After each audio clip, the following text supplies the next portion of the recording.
Here's the old man's 22 Willys Knight. Gonna yank it out of here today. Bring it out to the farm. Store it there because the house is going up for sale and this has to get out of here. This went to me and now I gotta figure out what to do with it. Put this on YouTube!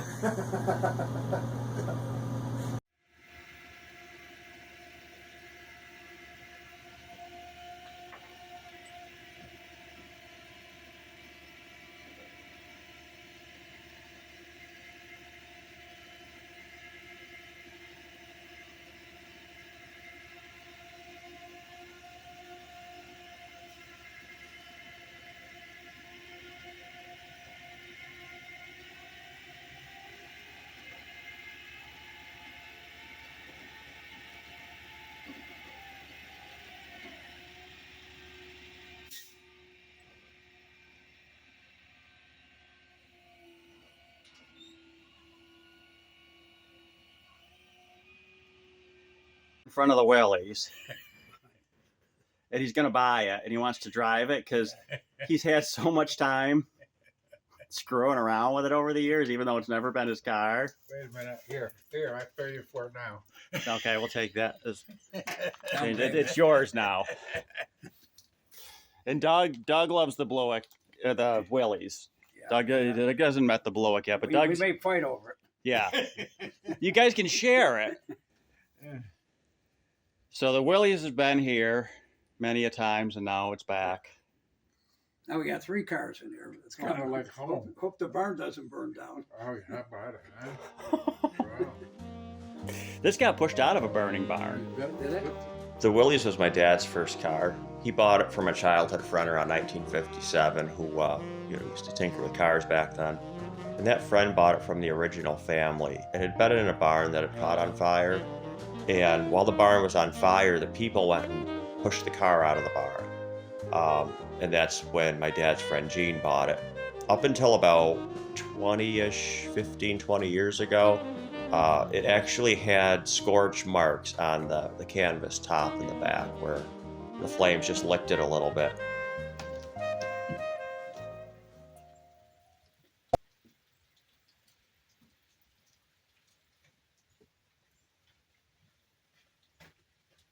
Dick, you want something?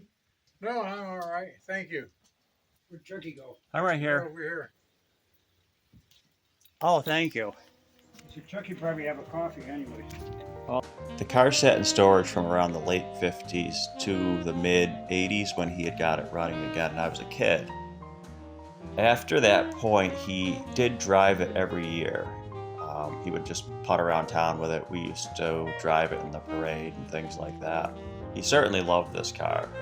He never really wanted to modify it too much in any way or restore it too much. He kind of liked it in its more original kind of state, even though it's obviously had some paint done to it, which I believe was done with a brush. He's reading 88,000 miles, I think.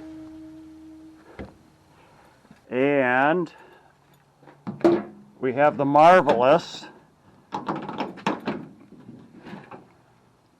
4-cylinder sleeve valve engine.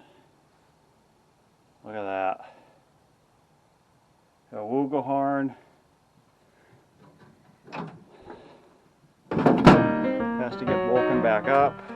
The Knight engine dates back to the turn of the century, and the concept was really unique in that instead of having a conventional valve train, you had a set of sleeves that rode up and down along the piston.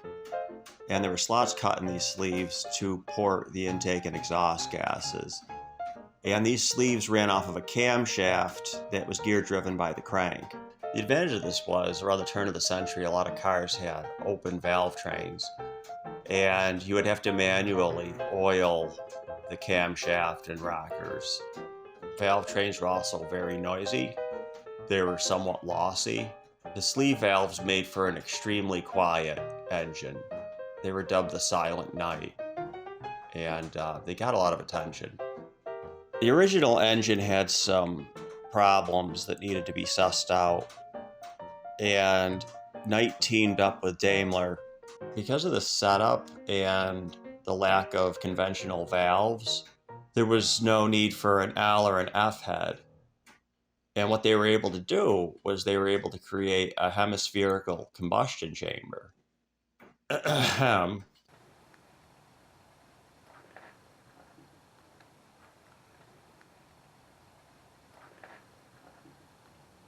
And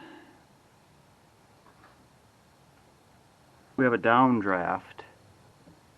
Zenith carb. Vacuum fuel pump.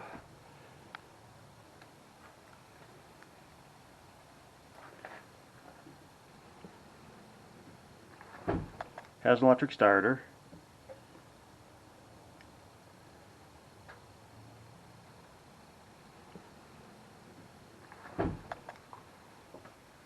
And here's the side of the car.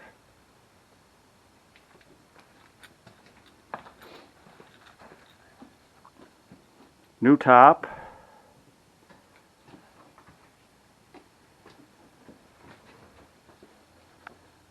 Interior needs love, it's leather. That's good. That's good. The Willys Knight. Willys Overland. The Knight engine. I think we even got WK right in the headlight here, right? You see it? I've only had one beer, this Frosty, Snowman, in July. That is a cover-up.